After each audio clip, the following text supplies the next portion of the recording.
Hospital डेरा गाजी खान के chief surgeon doctor Abdul मनान पीजेए media office में मौजूद हैं, जिनसे सीनियर सहाफ़ी शेख रमज़ान नदीम खसूसी इंटरव्यू ले रहे हैं। लिए चलते हैं आपको पीजेए मीडिया फोरम स्टूडियो में, जहां बराह रास्त देख सकेंगे आप ये खसूसी इंटरव्यू।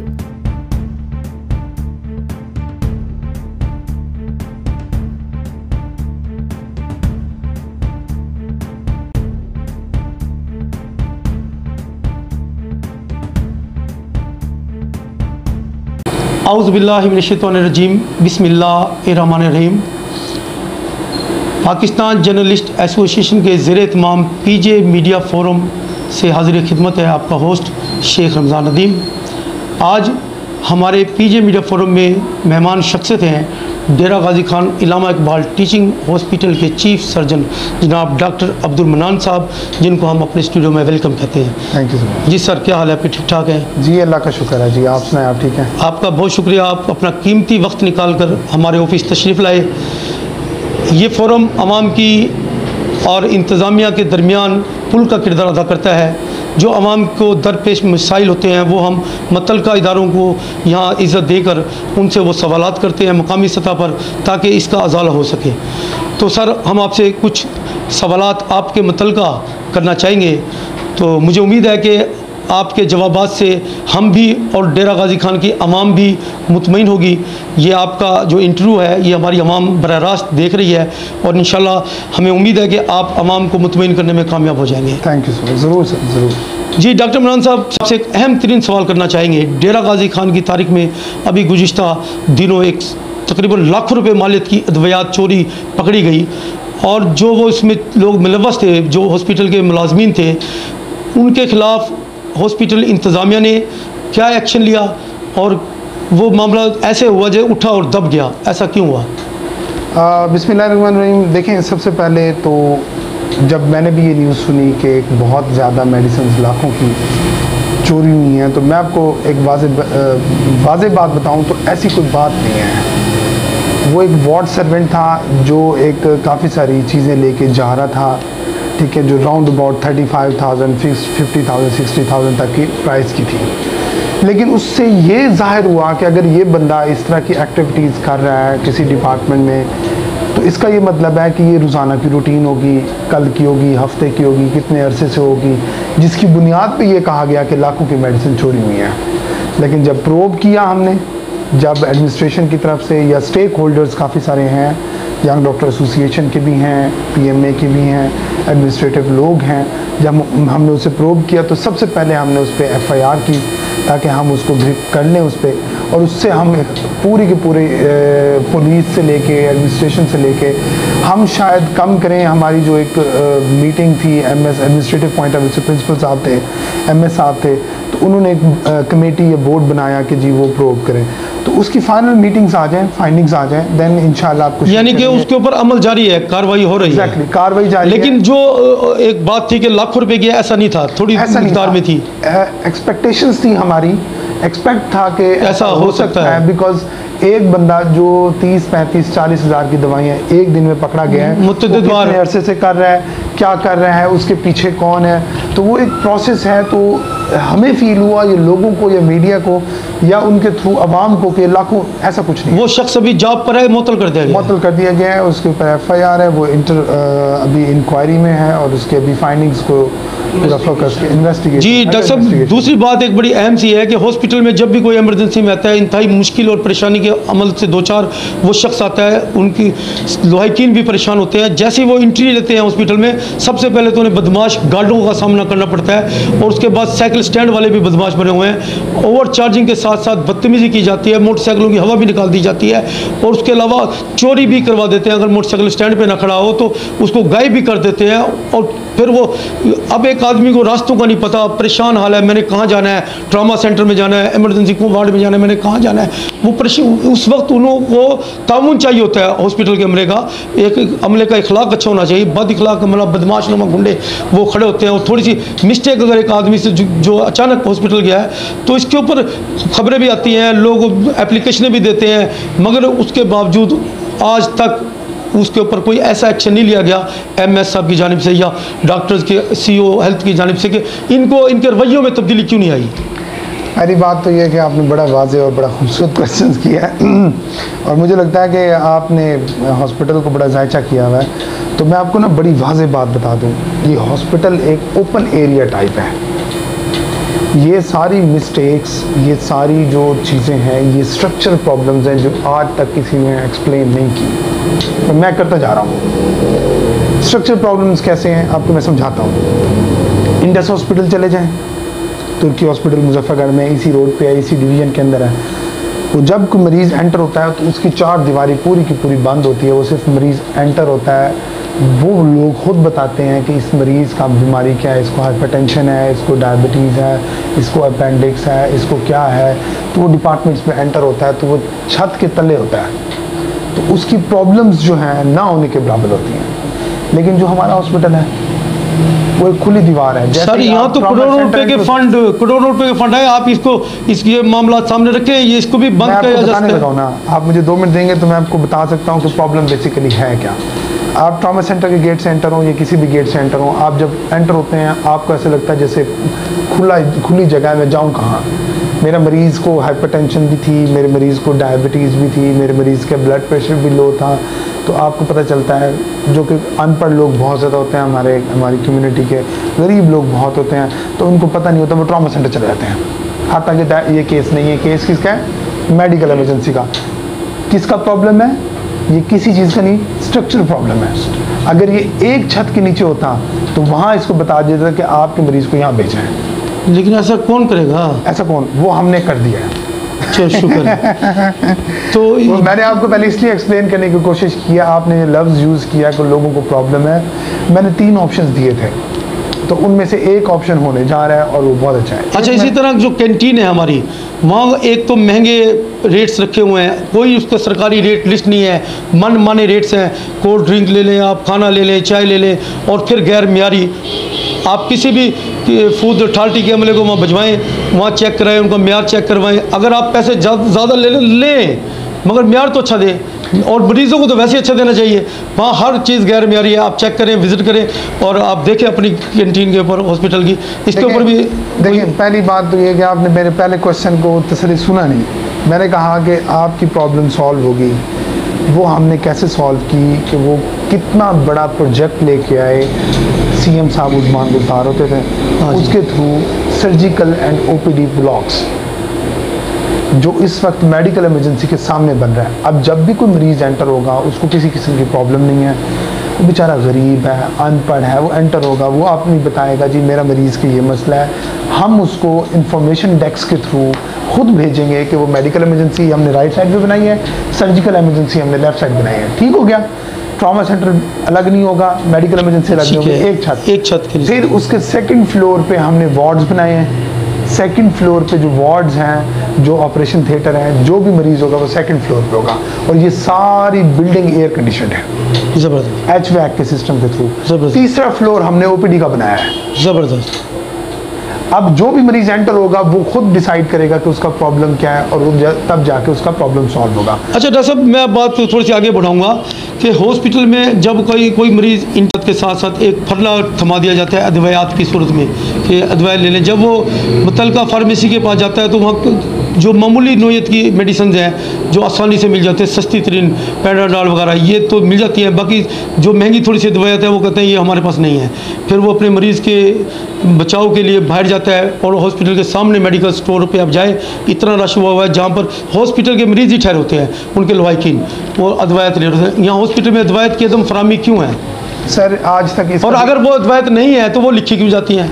नहीं, आज तक इसका भी किसी ने जवाब नहीं दिया होगा, आपको मैं समझाता जाता हूँ। हॉस्पिटल जो है उसकी कैटेगरीज हैं, उसके पार्ट्स हैं। पहला पार्ट ये है कि उसकी इमरजेंसी होती है, किसी भी टाइप की हो, पीड्स की इमरजेंसी है, गायनी की इमरजेंसी है, ट्रॉमा सेंटर की इमरजेंसी है, और मेडिकल इमरजेंसी है, सर्जिकल इमरजेंसी। ठीक है। दूसरा पार्ट होता है OPD।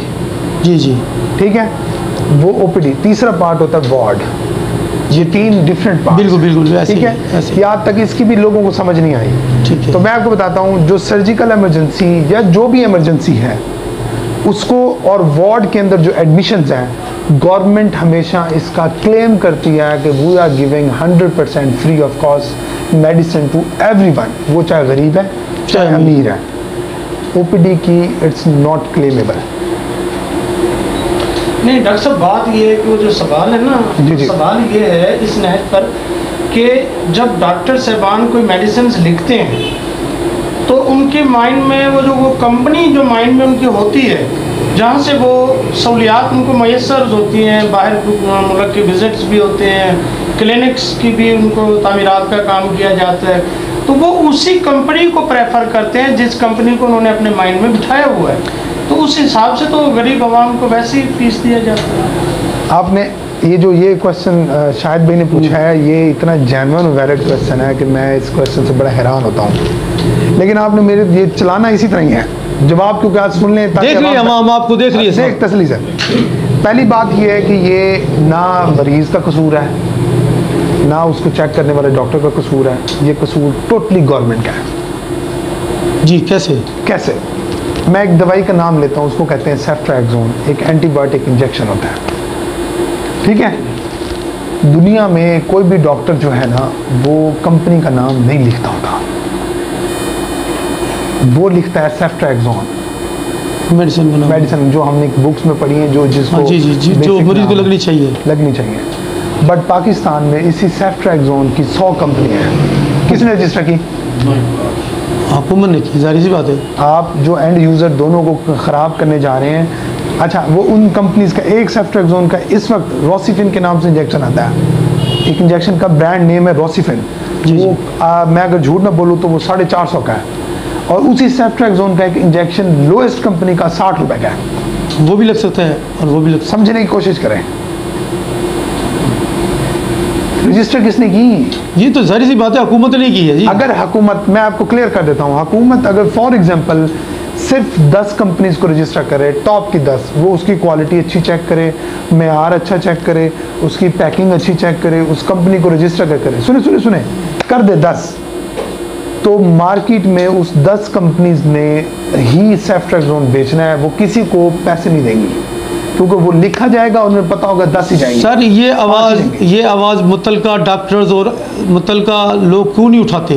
सर उनको मफादात हैं, आपको समझ नहीं मफादात तो हैं, आपको फिर समझ नहीं है। ये बात आज आपने इस प्लेटफॉर्म पे कही है, आप अपने प्लेटफॉर्म से भी ये बात पहुंचा सकते हैं। हमेशा करता रहता हूँ, बस यही हम चाहते हैं कि आप अपना फर्ज अदा करें। हमेशा करता हूँ, मुझे खौफ नहीं है। यही कि आपका कहना है कि गवर्नमेंट को ऐसी चाहिए पॉलिसीज बनाए कि वो जो चीज़ अवेलेबल हो, उसकी क्वालिटी क्रीम हो, वो जब लिखी जाए तो कि उस कंपनी 10 कंपनीज ने क्यों डॉक्टर को पैसे देने हैं? जी जी। जब वो 400 कंपनीज होंगी, 100 होंगी, 200 होंगी, तो वो कंपटीशन में आ जाएंगी, तो वो एक कहेगी आप डॉक्टर साहब लिख दें। चलो अल्लाह करे हुकूमत मौजूदा वज़ीर आला साहब ये सुन ले, हमारे वज़ीर आज़म साहब सुन ले ये हमारी बात, इस पर अमल करें तो तैयार हूँ। अच्छा सर, एक और सवाल ये है कि डेरा गाजी खान में जो सीनियर्स डॉक्टर्स की है वो बहुत कमी है।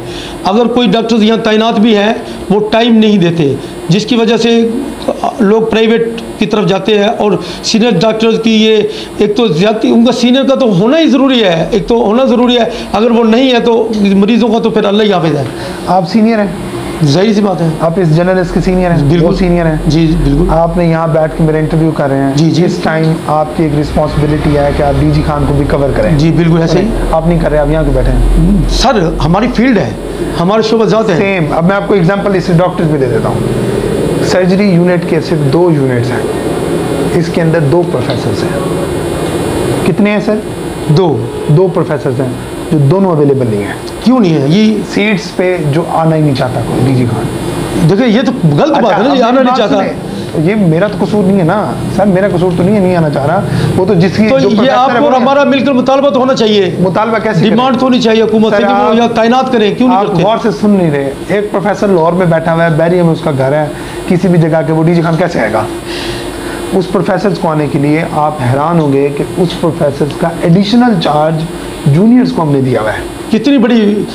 अच्छा चले, कितनी बड़ी नहीं है, उनका सल्यूट है, और तनख्वाह भी नहीं देते। देखिए फिर भी वो शोबे के लिए अहल ही नहीं है, खाना पूरी कर दी।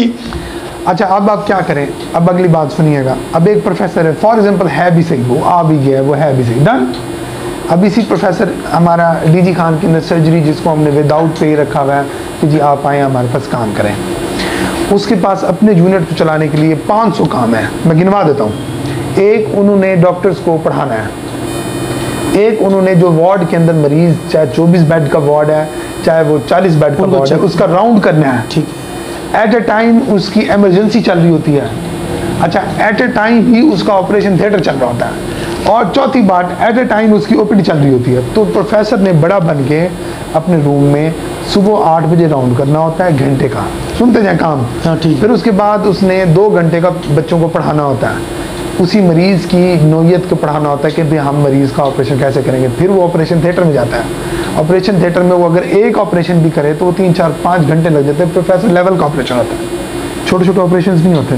तो उनके जो सब ऑर्डिनेट्स होते हैं प्रोफेसर एक के, वो AP होते हैं, SRs होते हैं, कंसल्टेंट्स होते हैं, उनके PGRs होते हैं, उनकी पूरी टीम होती है। तो वो अपनी टीम को डिस्ट्रीब्यूट कर देता है कि जी आप 5 लोग जाएं ट्रॉमा सेंटर में काम करने जाएं, जी अब 5 लोग ने और कहीं नहीं जाना, ट्रॉमा सेंटर को ही कवर करना है। 3 बंदे OPD को कवर करेंगे, 4 बंदे वार्ड को कवर करेंगे, 10 लोग मेरे साथ आए ऑपरेशन थिएटर में।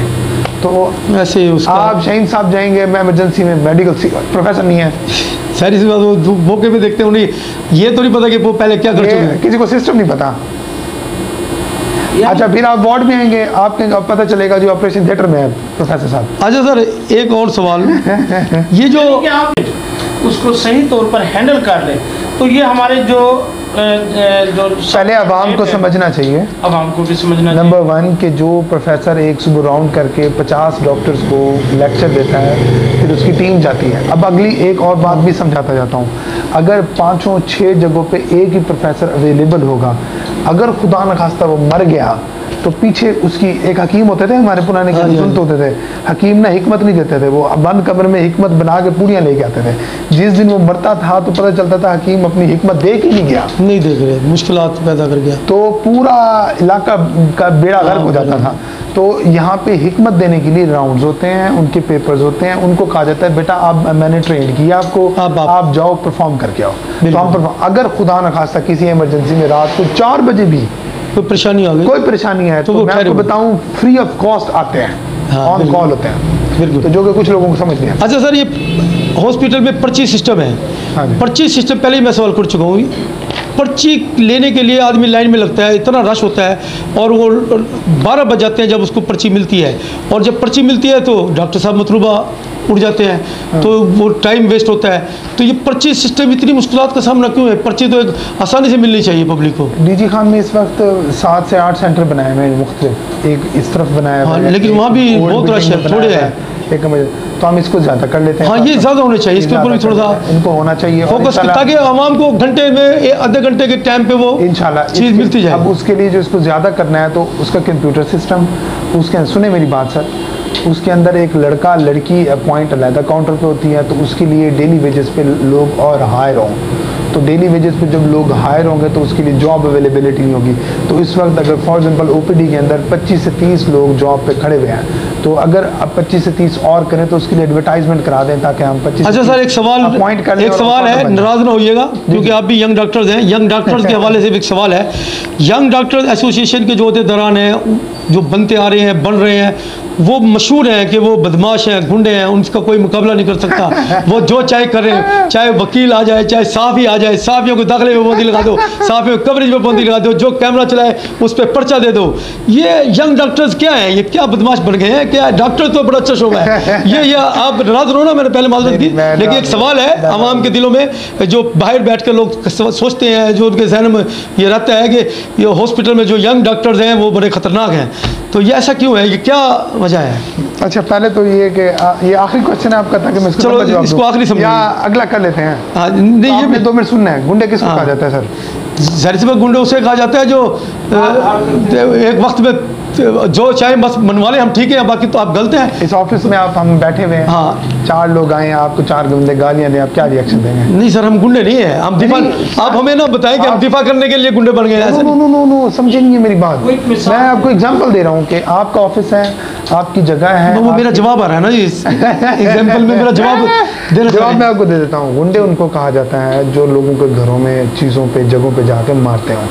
हॉस्पिटल्स में जब भी कोई आता है तो कभी किसी बंदे ने, डॉक्टर्स ने जाके किसी को मारा? ऐसा नहीं है सर, कोई थोड़ी सी बदतमीजी करते हैं ना, बदतमीजी से मुराद थोड़ी सी बात हुई तो वो उसको पकड़ के दूसरे रूम में ले जाते हैं और रूम बंद करके ठक ठक उसकी छतरोल होती है। बात तो सुने, आपने किसी दिन, अल्लाह करे आपका बेटा बेटी जो है ना वो डॉक्टर बने, क्योंकि हर किसी की पेरेंट्स की ख्वाहिश होती है। आपको तब फील होगा जब 24 घंटे ड्यूटी करके हमें लगता है कि ये बुरी बात है।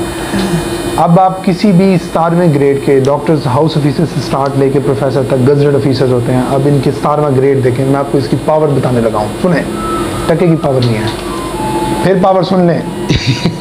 अब यही 17 ग्रेड का ब्यूरोक्रेट उठा लें, सैल्यूट मारेंगे। हाँ, उनको मुराद भी बहुत है।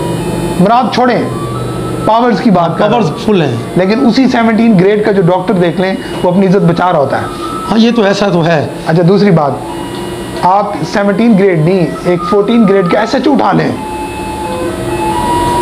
वो आपको, मुझे जिस बंदे को उठाना चाहे, बंदा मार देना चाहे, दे सकता है। पावर्स है। हाँ, पावर्स है, सही कह रहे हैं। तो आप गुंडा ना कहें, गुंडा उनको कहा जाता है, ये बताया जाता है, ये हमारी अपनी, हम नहीं कह रहे, ये एग्जाम्पल एक आम सवाल है, हम नहीं कह रहे गुंडा है, बदमाश, लेकिन उनके बारे में ये राय कैंप की जाती है। आप मैंने इसलिए आपको ये सही कह रहे हैं, आप बिल्कुल सही कह रहे हैं। हम मुझे जो फील होता है, अब हमारे अंदर बर्दाश्त कम रह गई है, जिसकी बुनियाद पर मुझे लगता है कि हमारे अंदर, देखें डॉक्टर मनान है, मैं कहता हूँ कोई और डॉक्टर होगा, वो पहले डॉक्टर से पहले इंसान है, उसकी ग्रूमिंग हर किसी की डिफरेंट है। मनान की ग्रूमिंग अलग है, किसी और की अलग है। डिपार्टमेंट जो डॉक्टर्स का डिपार्टमेंट है, हमारी बुक है, उसे बिहेवियर साइंस कहा जाता है, उसमें हमेशा मोहब्बत प्यार का पैगाम दिया जाता है, चाहे बंदा अटेंडेंट भी आ जाए।